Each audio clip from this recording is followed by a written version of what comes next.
On this episode of Purposely Curious, we look into the Viva Los Cupcakes business.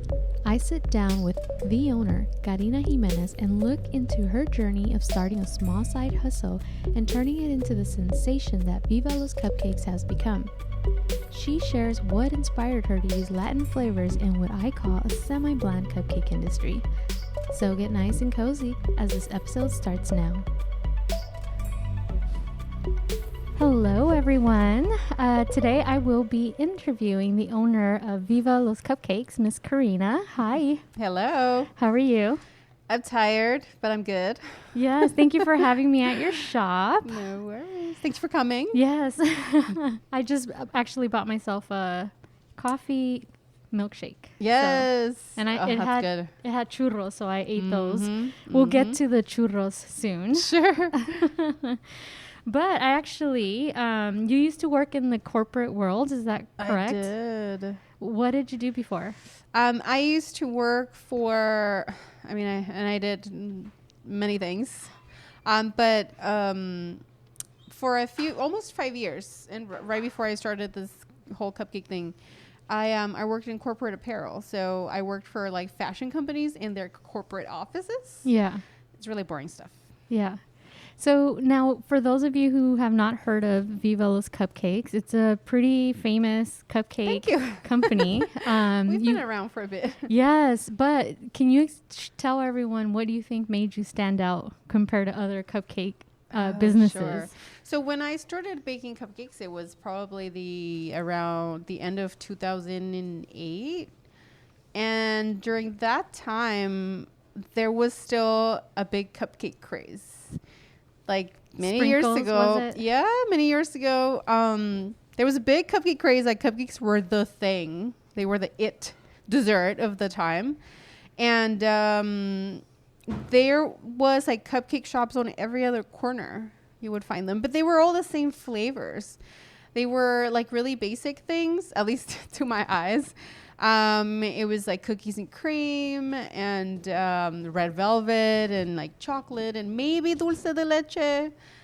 So they were all like the same things. And I started baking because I was bored at my job, which is mentioned, just office work. I was really bored. I'm a very creative person, so I started baking because I was bored. And actually, the first cupcakes that I did were like these elaborate, like decorated cupcakes. The very first cupcakes that I brought to the office were for Halloween. They were like spiders. Oh, and growing up, did you like baking and cooking, or yeah, you did? I have a sweet tooth. Yeah. So I think I enjoyed more eating it.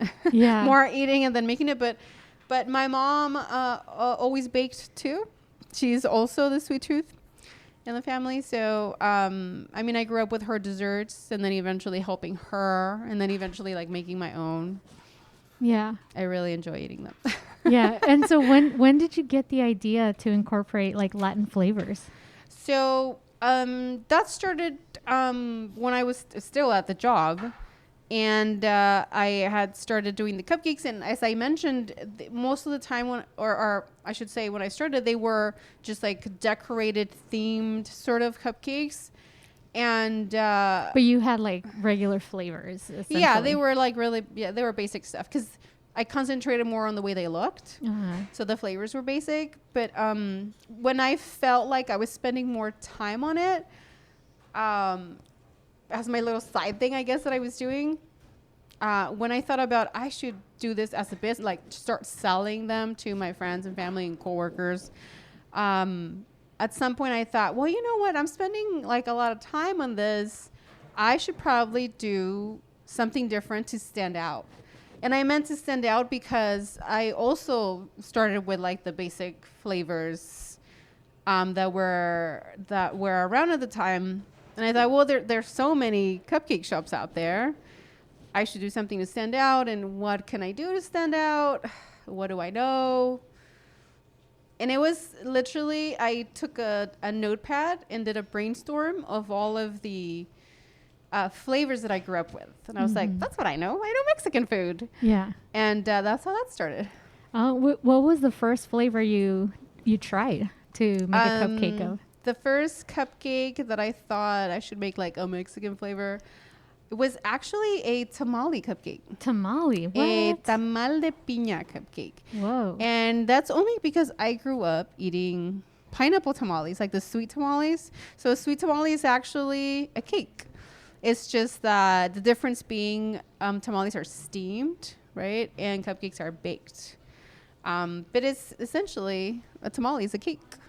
And so I thought, okay, well, there's sweet tamales too. Okay. So how do I translate that to, let me make a cake that tastes like a tamale?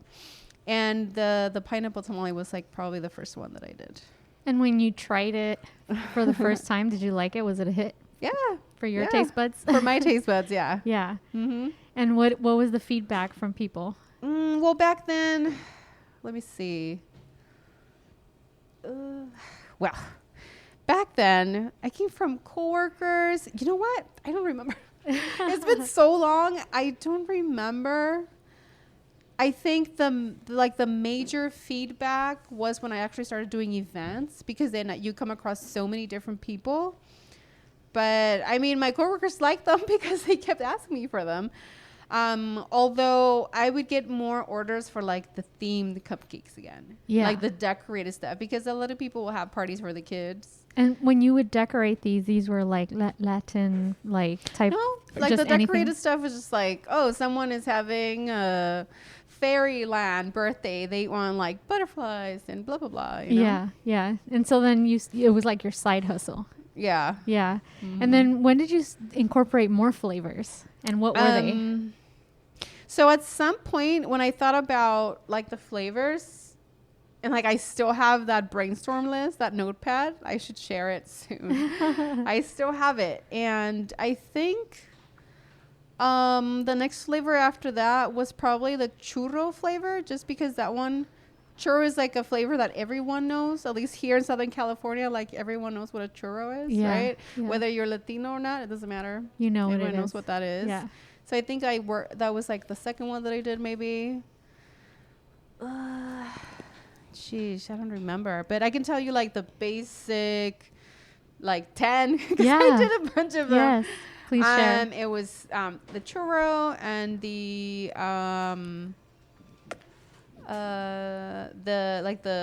Mexican chocolate one, and the cajeta, which is like the caramel, the conchita. Yes. There.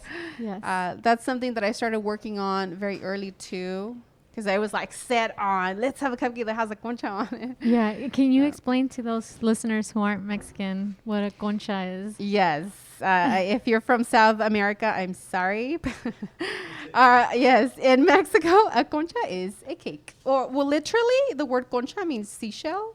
And it just refers to the shape that is designed on the sweet bread. Yeah. In the Mexican bakery, in the sweet bread area, there's it's like a dinner roll with sugar on the top, and it has a design of like a seashell. Nothing to do with the ocean, but that's just what we call them. Yeah. They are conchas. And so they're a really, sweet bread with sugar, like a crusty sugar on the top. Yes. So you started incorporating that on your cupcakes. And yeah. Did people fall in love with it? Yes. Yeah, and I think I did a chocolate version too. But yeah, that one has always been popular because people at least people that grew up with that, they recognize what it is. Yeah. Yeah. I just was looking at your fridge, and you have like huge size. Yes, giant ones. Yes. Giant concha cakes with ice cream in them. They look amazing, guys. She has some small ones and then a full sandwich version and the sandwich version. Wow, I know. I was like, I need to come get one because I can't. They're so good. Yes. The little sandwich one, and they're dipped in chocolate ganache. Oh, so good. So when did you decide to kind of branch out to different things? Different things like outside of the cupcakes. Like ice cream? Mm-hmm. Yes. That happened because we bought an ice cream shop. Yeah. Oh. I've actually done cupcakes this whole time, like dedicated to cupcakes, because I wanted to make sure that that we did one thing and that we did one thing really well. Yeah. And so for like 7 years, I did nothing but cupcakes. And that's what you're known for. Yeah, exactly. So we wanted, we wanted to know for, one thing. Then the opportunity came up. Like, I had been looking for a retail space for a long time, for like almost 2 years. And then someone that I had met before offered it to me. Mm-hmm. And I was like, well, you know what? I love ice cream too. Yeah. And so it just seemed like a really good combination. Yeah. And it is just all kind of worked out that way. So now, ta-da! Yeah. Ice cream. Do you do catering with your cupcakes, or do like people place their orders and then pick them up? Or? Both. Yeah. I mean, it's such a weird year. Yeah. So catering is really different this year. It's like almost non-existent. But yeah, a little bit of that still. I mean, there's still going to be birthdays. There's still going to be things to celebrate at home. Yeah. So either or, I mean, people come in and either they come in and they'll take cupcakes, take home, or they'll place an order if they want like a really specific flavor kind of thing. Yeah. And so in the end, what do you think made you stand out from all the other cupcake companies? Right. Well, actually, when I started doing the cupcakes and doing events, because I didn't know how else to sell them, other than somewhere where there's people, right? Because I didn't have a shop. And so I started selling at bars, because that was kind of like the only place that I could be that would let me. Yeah. And so this was like over, 7-8 years ago. That wasn't really a thing. They weren't even really like tacos outside of a bar. It wasn't really a thing. And a lot of people ask me, like, who buys a cupcake at a bar? And I tell them, like, well, when the bar's shutting down, you're hungry. Yeah. And so I'm there with cupcakes. And but really it's because I made really different flavors. Very different, yeah. That weren't really around at the time. Like maybe the churro flavor, like maybe you would find it, maybe the horchata, but a lot of the flavors that I came up with, they weren't really around. And a lot of people would, especially like the tamal con mole cupcake. Oh my God, you have a tamal con mole? Yeah. Oh wow. Yeah. The cake tastes like a sweet tamale, so it's like a sweet corn cake. And the topping is really mole poblano made from scratch. But it's dessert. So we tell people, think of it like Mexican Nutella with a kick. It's going to be chocolatey, nutty, sweet, and a little spicy at the end. Yeah. But especially with that cupcake, which is actually part of our logo, because that's like our signature thing that we do. And because I've been to so many events, that cupcake will really get people's attention. Yeah. Like people, it will like blow their mind. Like, wait, it has what? But it's food, right? I'm like, no, it's dessert. It's sweet. I only make cupcakes. I don't make, dinner.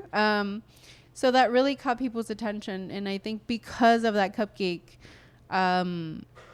we were able to get into a lot of like bigger events. Mm-hmm. And, it's just, we were in that sort of event circuit. Now, when you say events, is it like contests or just events? Like community events, I know, right? Like there's no events this year. Nothing's happening this year. But no, I mean like food festivals, community events, like daytime fairs. Yeah. Anytime something like that was happening. Yeah. We could be a part of, or, flea markets. Oh, yes. Things like that. Arts and crafts fairs. Yeah. Mm-hmm. And was Instagram around that time when you started? Mm-hmm. Did you start using it right off the bat or not? You know what? I started with Facebook. Oh, okay. Because at the time, I think Instagram was kind of new or... in its infancy. Yeah. I'm pretty sure it was around already, but not the way we think of it now. I started with Facebook and I do remember like right away getting an Instagram account. But at the time they were kind of like, Facebook was definitely like a bigger draw. Probably Facebook hadn't bought Instagram yet. No. This is like 20, 2009. Yeah, I don't think they had bottom yet. Yeah, no, not at all. But at some point, I mean, a couple years into it, Instagram definitely took over. Yeah. Yeah. Yeah. As we all have witnessed. Yes. As we all have witnessed, Yes. Instagram took off. Yes. And when do you feel like you felt like you really made it big? Oh man, made it big. That could be such a Or maybe that can mean different like moments in sure. When I guess step milestones for sure. Yes. I'm like, make it big. I don't think I'm there. I'm there yet. What is big? Let's define big. No, but definitely. I think because we started doing like, it was kind of like underground, like, you know, bars that would have like an artsy night to them. So there was like artists and music and then me and a bunch of other people like selling their little things. Those were like nighttime events, and then I slowly started switching to daytime events, which were, I tried a farmer's market. I tried like the arts and crafts things, so during the day. But just because we were out there, we would meet so many people, and a lot of people that would meet us would invite us to their events. Okay. So I once did this was probably in 2013, possibly. I did I sold my cupcakes at the LA Art Walk. Oh yes. And back in the day, if we remember, it was big. It was so big. Yeah. Yeah. Like so many people would come out. And who told me? A friend who I sold at the bar with probably told me like, you should come. There's so many people. And he told me like, oh, come to this one place where like people are gathering. It's like indoors. Yeah. He's like, just, you know, set up next to me or whatever. And that day we sold out of cupcakes in like 2 hours. Oh, okay. I mean, we didn't take as many as we used to, but still, it was like so many people, and we were sold out so quickly. I was like, oh my gosh, this is crazy. And we did it a second time, but the second time someone told us like, oh, you can't be here. Oh. You know, like with food, I guess, right? Yeah. But that night, and they told us like, you have to leave. But by the way, we were almost done with cupcakes. I was like, it's fine, I'll leave. Yeah. We were almost sold out anyway, and it only been like an hour or two. Okay. But that night, I met someone who was putting together another event that was a little bigger. It was the Hola Mexico Film Festival, which is still, it's been happening for many years. He told me, oh, you should come, you know. He tasted a couple of the cupcakes. He's like, a Mexican cupcakes. I have a Mexican film festival. And so we did that. We set up for the opening of the event and for the closing ceremony. And we'd actually been doing the closing ceremony with them for a few years, except for this one, because 2020. But so because I did that event, at that event, I met someone who was working with La Feria de los Moles, which is a humongous event that features mole. So all things mole, like mole dishes. And I was invited. Here you have the mole cupcake. And I had the mole cupcake. So I was invited to be a vendor at that event. And that event is gigantic. It was like my first ever huge event. Typically it's a 1-day event. So it's a food festival, right? It's a mole festival. And at the time I was at Placita Olvera in downtown LA. And they typically have 30,000 people. Wow, that is huge. On a Sunday that come in and out. And so it was just like a snowball. Yeah. Of like going to events, getting invited to events, meeting people. I mean, a lot of times I had to ask like if there was an event that I thought that would be a fit for us. I would reach out. It's like, hey, can I be a vendor? What do I do? Where can I apply? But it was also like meeting people and them inviting us to their events. Yeah. So I guess my question to you is, so you went from like the art walk in downtown LA to this huge bar. to this huge festival. Like how many crazy. cupcakes did you That was insane.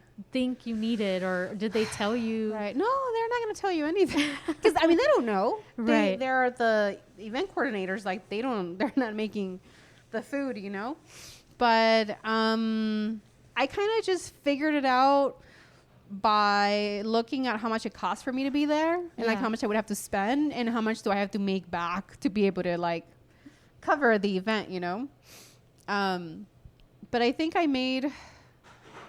for that event, I think 800 cupcakes, which at the time was like the most cupcakes I've ever done in my life. Oh. It was insane. And was it just you doing them, or did you have help at that time? My goodness.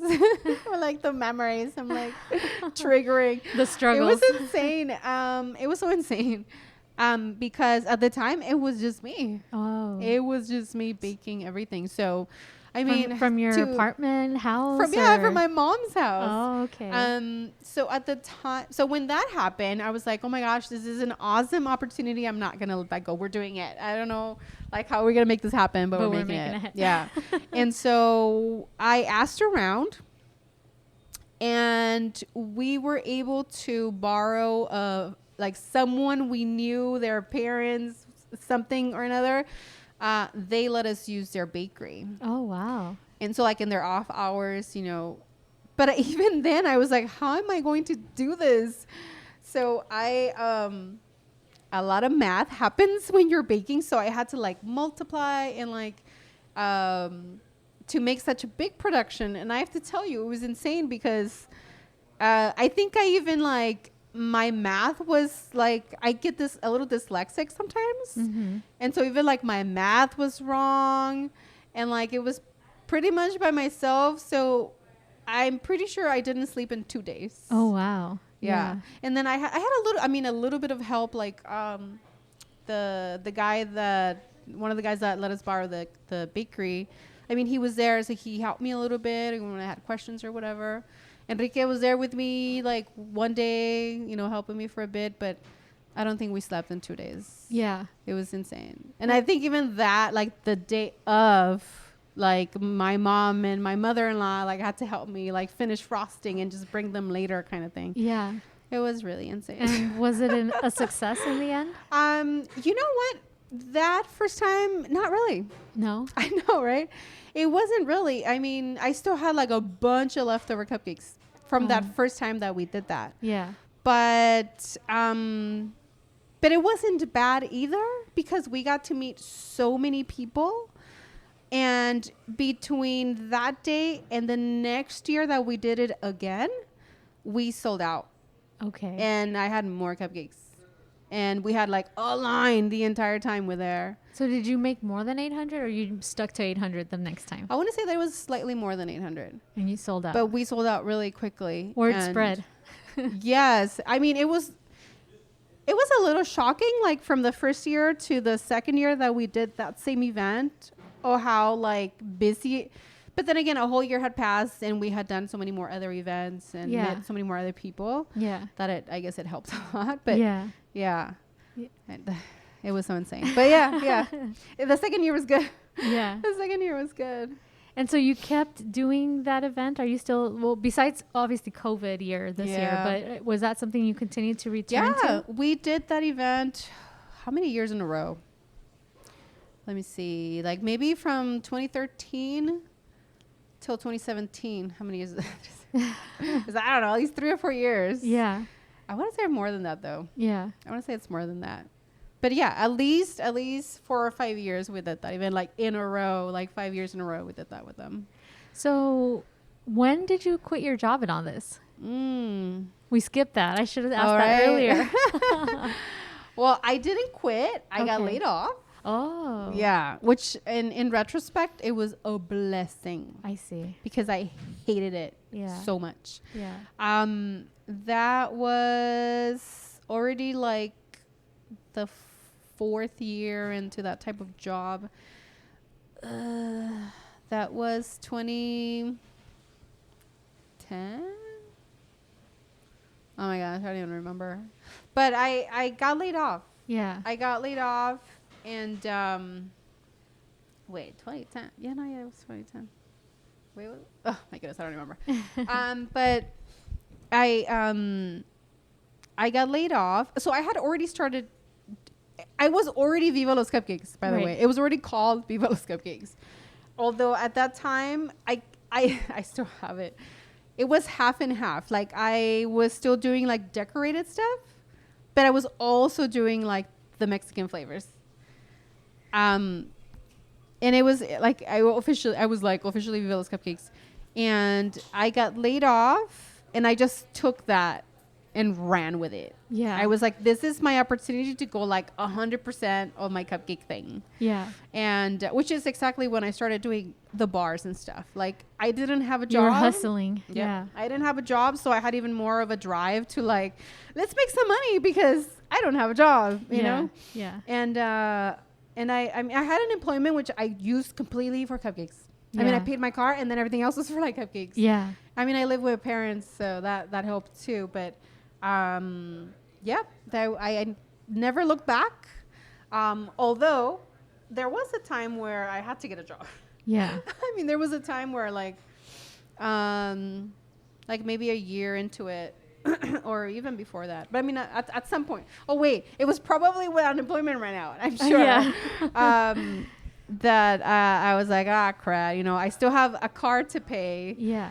You know, and a phone or whatever. So I took a job, and ended up being a temp job. Yeah. I was there for 3 months, and I had to stop doing like the little events that I was doing, and then the job didn't keep me. Oh, okay. Yeah, so I was like, see ya, never.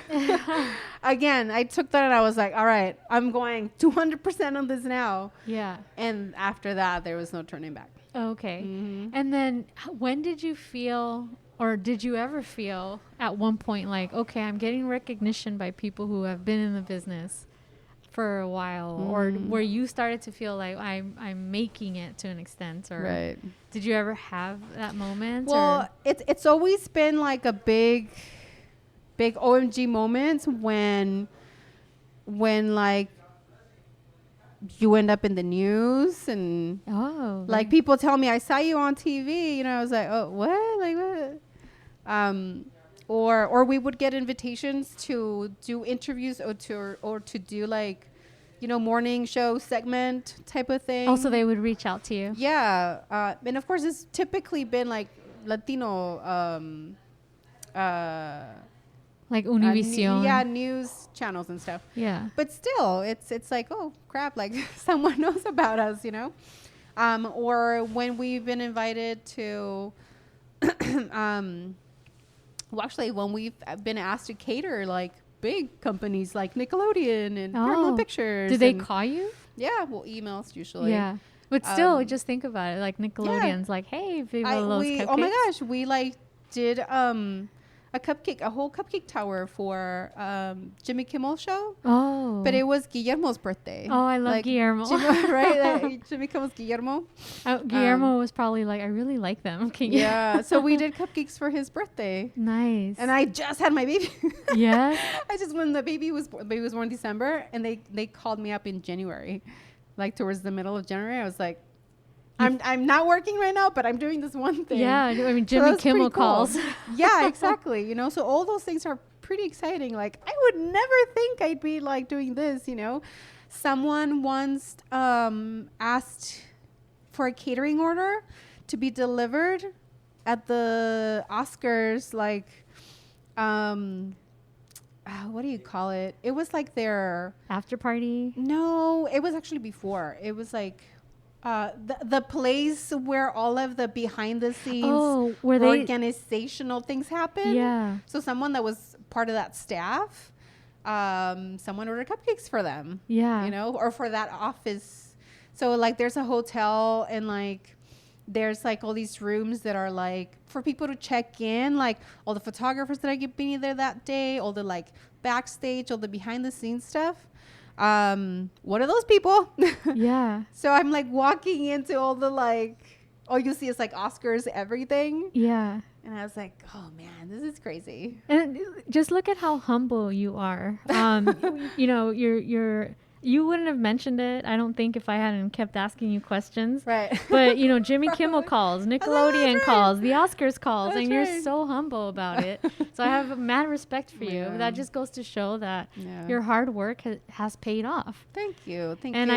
I hope, you know, you continue to be humble, but I just wanted to point out. I mean, you think about it, but I mean, life goes on, you know, it's not like, oh, now we're doing the Oscars and now we live in the hills. Like, it's not like that. It's like, yeah, I'll go deliver your order, but I still have a shop to run. I still have customers that come in and out every day. And, Yeah. you know, like, so mad respect. those are my people. Yes. I really like that about you. You're Thanks. so humble about it. But that just keep talking, keeps it sure. And that just goes to show that word is spreading about your cupcakes. And, you know, I'm glad you didn't walk away from it. After all these years still. Yeah. It's really fun. It's really fun to meet people who find out about us for the first time. And now it's been quite a few years, but that's really fun. Yeah. Yeah. And, you know, obviously this is the hardest year probably for businesses. Oh, yeah. So I really hope that, you know, we're going into probably the worst part of it, and hopefully I know gets better after the, you know, the winter months. But I'm sure that your cupcakes are sustaining you hopefully enough to... So far. Yeah. So far. We have to ride the wave. I mean, this is for all businesses, you know. Exactly. We're lucky that we're still open. I mean, we're still open because of many, many sacrifices that we've had to make. But I mean, every time this year, every time something changes, we have to change with it. Right. So, and I'm sure as every other business, like, you have to pivot. Yeah. With what's happening, and hopefully we can make it. You said the right word, pivot. Yeah. I have an episode on pivoting in COVID times. So my friend is a production manager, and they did concerts. So it was like the company all of a sudden was like, well, how do we do? We have to do something else. So they're doing drive-ins and stuff like that. So that was a form of pivoting. But I definitely want you guys to check out Viva Los Cupcakes Instagram. I'm sure you guys have a website, but her Instagram is like so cute. Thank you. Everything is Viva Los Cupcakes. So the website is vivaloscupcakes.com. Instagram is Viva Los Cupcakes. The shop is Viva Los Cupcakes. Find us on Google Maps as Viva Los Cupcakes. Yes. And so if people would like to order, let's say, you know, and they can pre-order, could they do that from the website, or should they call you? Call. Yeah. Calling right now is the best. Again, we're like not fully staffed because COVID 2020. So calling the shop is the best thing to do right now. Yeah. So you get probably orders for the weekends. You're probably busy. Saturday tends to be the busiest day. Yeah. And so right now, again, because COVID, we only have cupcakes here on like available for walk-in on Tuesday, Thursday, and Saturday. So, and most of the time people pre-order, which is what we ask people to do. So most of the time is pre-order, like people just walk in, take the cupcake order and go. And we'll post in the stories like what the flavors will be for the week, because we change flavors weekly and they rotate, and then we have seasonal ones. And so that's the best way. Just call in, say, hey, give me 2 of these and 2 of that and 2 of that, and then just come in, pick it up. Do you also customize cupcakes, or we don't? You don't. We don't. Okay. We have a set menu. Okay. Yeah. Do people ever ask you for customized All the stuff? time. Do they get mad when you're like, no? No, they just they ask, and I say, oh, you know, we don't do that kind of thing. Because most of the time, custom people mean like, oh, can you make it like elephant theme with blue and stuff? And I'm like, oh, that's not the kind of thing that we do. But I can always point them to, I know someone that does that. Yeah. You know, yeah. Or I can say, you know, oh, you know, please look at our menu. Like, this is what we do here. We're a little different. Nothing's basic here. Yeah. A lot of people are like, do you have a basic like chocolate? I'm like, no, we don't do basic here. Yeah. We do wild stuff. Right. But I think probably the only thing we can customize here is actually the conchita cupcake, going back to that. Oh my God. Because the topping that we can do in different colors. Yes. That's probably the only thing that we can customize here. Yes. And I'm going to ask permission from them if I could take a picture of their cake. Because you guys have to see this concha. Would you call it a concha cake? It's a concha cake. Concha cake. I was like, would you call it a concha cake? Ice cream cake. Amazing. Like, I'm already like trying to figure out what could I buy it for. Like, I'm definitely, in the future with now that I know where the shop is at, I'm gonna be like stopping by and buying them for birthdays and stuff like that. But I guess the other thing too is, what do you foresee, or what are you planning anything as far as like new flavors, or are you just gonna wait out COVID? Or I mean, as far as flavors, we always are coming up with new stuff. We've been doing different new flavors for years. Back in the day, we used to have a flavor of the month, and it's been 5 years of flavors of the month. So, and like I mentioned, we rotate, and then we have seasonal ones. So there's always here and there are new flavors, because that's my favorite thing to do, is create flavors. Yeah. But for the shop, we really want to make sure that we have a full working bakery here, because this is an ice cream shop. It's not a bakery. Yeah. And, as soon as we moved into the shop and started working, and it was winter, and then I kid you not, in March of 2020, we started organizing, like converting the back into a full working bakery. And that was the week of the first shutdown. Oh Lord. Yeah. That was the worst shutdown too. Yeah. It was like I met up with someone so we can talk about it on Tuesday, and then on Friday they announced the shutdown. Yeah. So that had to be pushed back this whole year. Yeah. So we're looking forward to next year, getting back to that, so that we can have a display full of cupcakes every single day. And it's going to happen. Yeah. I know it's going to happen. Thank you. It will. Yeah. And the other thing that we are trying to work on right now is shipping. Especially the way things are, and we've done shipping in the past, so we want to bring that back. Yeah. Like contracting with an outside company, or like hiring your own driver? Directly shipping. Oh. In the past, we've done cupcakes in jars, which are way more easy to ship. And we've also shipped out. Actually, the conchita cupcake and the churro cupcake are easier. They don't have frosting or something that'll get messed up. So we can ship those out. And we used to ship our caramel sauces and fudge and our Rice Krispies. So we're looking forward to getting back to that. Yeah. And hopefully add a thing or two, something new in there. Yes, yes. And your husband, who was on my episode, 3 episodes ago, he gave me, do you remember what you gave me to try a sample? It was ice cream, but no, it wasn't that. It was like spicy stuff on it. Oh, yeah. Mango? Oh, so I reacted. Mango strawberry. Yes, with chamoy, tajin, and tamarindo candy. Okay, now guys, imagine that. If you guys are Hispanic, imagine that. And so he had given me a sample of the one that he mentioned, abuelitas and horchata, and I was like, okay, this is good, right? It's safe. Chocolate. Yeah. Then I went to all those flavors, and I reacted. I think he thought I hated it, because I reacted really weird. And I was like, whoa, that's not at all like what I mean. I was like, it's so good. And I finished it so quickly. But I think my brain was in complete shock. Your taste buds were like, what is this? Because he looked at me like, you didn't like it. And I was like, no, I love it. It's such a good, that combination of sweet. So the ice cream, right? It's sorbet. It's like fruit flavor sorbet. So it's like mango ice cream, strawberry ice cream, which are sweet. And then you add something salty, tangy, and spicy. That whole combination is super popular in Mexico. Like sweet, salty, spicy, and tangy. Yeah, and I had never had that before. Yeah. So, of course, we do that with ice cream. So I do remember his reaction, but I and that's like in other places you'll find it as mangoneada. Mangoneada. Those are called mangoneadas, where they have chamoy and tajin and all that stuff. And typically a mangonilla that's all mango flavored. Yeah. But sometimes people just use that word as a general word for like ice cream sorbet with all those toppings. But that's the style. That's a general word for that style. But I had never sweet had and those spicy flavors. and salty together. Loved it. I loved it. I mean, my reaction was like, what? Yeah. Sweet and sour and salty and spicy. Yeah. Yeah. So Which I'm bad with spicy things. Like I'm such a weenie. I can handle a little bit, but I love sweet and salty together. Yeah. It's such a good combo. Yeah. Yeah.